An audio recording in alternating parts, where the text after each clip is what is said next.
अमरीकी सदर Donald Trump का कहना है ईरान मुआहिदा करने के लिए बेताब है। जौहरी मुज़ाकरात का रास्ता खुला रहने के लिए हमला नहीं किया। अमरीका की 250वें सालगिरह की तकरीब से खिताब में सदर ट्रंप ने कहा, जौहरी मुज़ाकरात एक हफ्ते के लिए मौखर करने पर इत्तफाक किया गया है।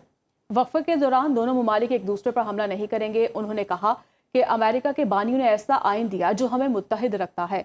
अमेरिका आज दुनिया के लिए उम्मीद की किरण है। हमारे मुल्क में मजहब और इजहार की आज़ादी है।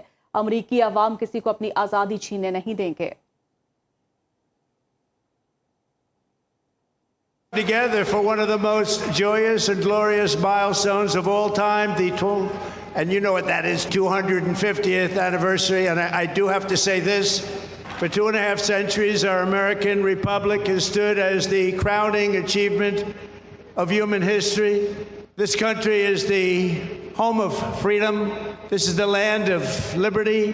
For 250 years, the United States of America has been the hope, the promise, the light, and the glory among all of the nations of the world. The entire world has been on notice that Americans will never let anyone take our freedom away. Americans must never forget that we are a historic and heroic people. We've had tremendous success. You look at Venezuela, you look at Iran, we wiped out their military. We have the greatest military anywhere in the world. Today, our country is winning again, and we're winning like never before.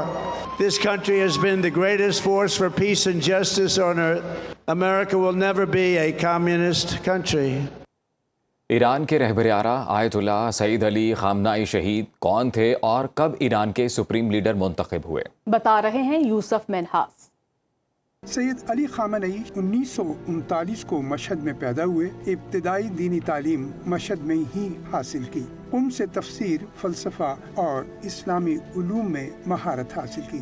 Syed Ali Khamenei Shah Iran के खिलाफ इनकलाबी तहरीक का हिस्सा रहे। 1979 में इनकलाब Iran के बाद तेजी से सियासी मंजरनामे पर उभरे। 1981 में आयतुल्लाह खामनेई ईरान के सदर मुंतखब हुए। 1989 में आयतुल्लाह रूहुल्लाह खमेनी के बाद दूसरे सुप्रीम लीडर मुंतखब हुए। आयतुल्लाह खामनेई 36 साल से जायद सुप्रीम लीडर और रहबर आला रहे। उन्होंने ईरान की सियासत, फौज, खारजा पॉलिसी और माशरती निज़ाम को ठोस बुनियादों पर उस्तवार किया। बहैसियत सुप्रीम लीडर उनके इख्तियारात बहुत वसी थे। खामनेई की खारजा पॉलिसी ने ईरान को एक मजबूत इलाकाई ताकत में तब्दील किया। खामनेई की रहनुमाई के दौरान ईरान का मौक़िफ़ अमरीका और इसराइल के खिलाफ मजबूत और जारहाना रहा। उनकी ये पॉलिसी कई बार आलमी तनाव, पाबंदियों और फौजी मखासमतों का बाइस भी बनी।